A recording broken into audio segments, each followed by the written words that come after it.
आता एक महत्त्वाची बातमी येते। रुपाली चाकणकरांना ईडीचा समन्स बजावण्यात आलाय। शिवनिका ट्रस्ट व्यवहार प्रकरणी हे समन्स बजावण्यात आलंय। सूत्रांची झी24 तासला माहिती। ईडी आता चाकणकरांची चौकशी करणार का, हा प्रश्न यामुळे उपस्थित होतो।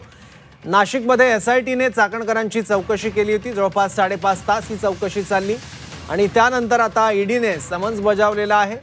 रुपाली चाकणकरांना शिवनिका ट्रस्ट व्यवहार प्रकरणी हे समन्स बजावण्यात आलेलं आहे। शिवनिका ट्रस्ट हे खराचच आहे आणि या ट्रस्टवर रुपाली चाकणकर सुद्धा होत्या।